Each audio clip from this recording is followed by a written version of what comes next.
Onte coñecíamos a aventura de Fariña esta mesma fin de semana. Esta vaca escapou da illa de Tali, o refuxio no que reside, cruzou o río e comezou a pasear por Nigrán. Percorreu medio quilómetro xerando situacións de máxima tensión para os condutores e o nerviosismo tamén se apoderou da propia vaca de Fariña porque estaba en terreo descoñecido. A policía local tivo que cortar o tráfico e Fariña foi guiada de volta á casa grazas, atentos a esa bolsa de pan que estaba seguindo. Bueno, non nos resistimos a coñecer semellante exemplar, Fariña leva no refuxo un ano e pouco e xa coñecen ben. Dignos que cando chegou era dura de carácter. Ata lle deu unha cornada a Natale, que falábamos onte aquí con ela, deixoulle un negrón impresionante que ides ver agora. Din que Fariña ten máis carácter de touro que de vaca. Iso sí, non se resiste ao pan, dai o seu nome. Natalia, este foi o recorrido que fixo Fariña o domingo pasado dende a illa de Tali ata Ramallosa. Efectivamente, chegou ao aparcamiento este onde está a molinera.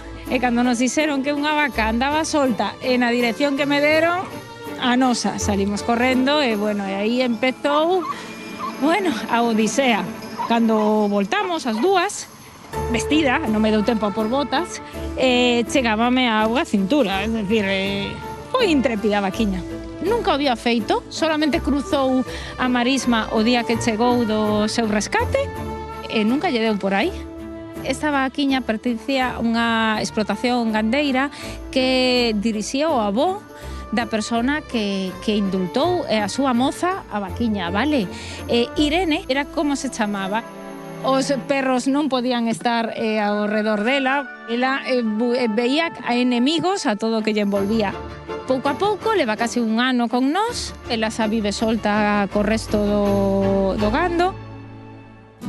Sendo unha rubia galega de interior de Lugo, e claro, viuse aquí casi no mar, e que fixo? Saliu, enganchou os cornos nunha dos mallazos de obra e voltou na do seu sitio. Saliu e por aquí baixou polo camiño tan ricamente. Está dando conta de todo, Efectivamente. E mira, ten unha particularidade que parece máis un touro cunha vaca. Efectivamente, de feito, na súa cartilla é touro. Cando non se levaba ben cos cans, investia cos cornos. Tens que ter cuidado con ela. Este fue el recibimiento, uno de ellos, que le dio Irene a mi madre.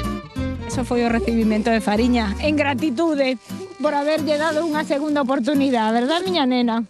Todos os animais que temos aquí, que teñen protocolo de adopción, todos poden irse, excepto os de ganadería. Por qué? Porque non temos forma legal de garantizar o seu futuro. Bueno, aquí ben queda. Ben quedan, sí. A verdad que non teñen problema ningún, non. O día que chegou, quiso marchar, ela non estaba contenta aquí, saltou os muros, as verjas, e baixou por unhas escadas en dirección ao río e tuvimos que ir detrás dela polo río. Bueno, chegou ás 12 da mañá e conseguimos deixala tranquila e no seu sitio ás 7 da tarde. Se alguén ten por casa algunha empresa calquera que poda teñer mallazos de obra, da igual que sean usados, que por favor non lo fagan chegar porque fainos moita falta para reforzar o resto do perímetro e que non teñamos animales que se marchan os domingos por aí.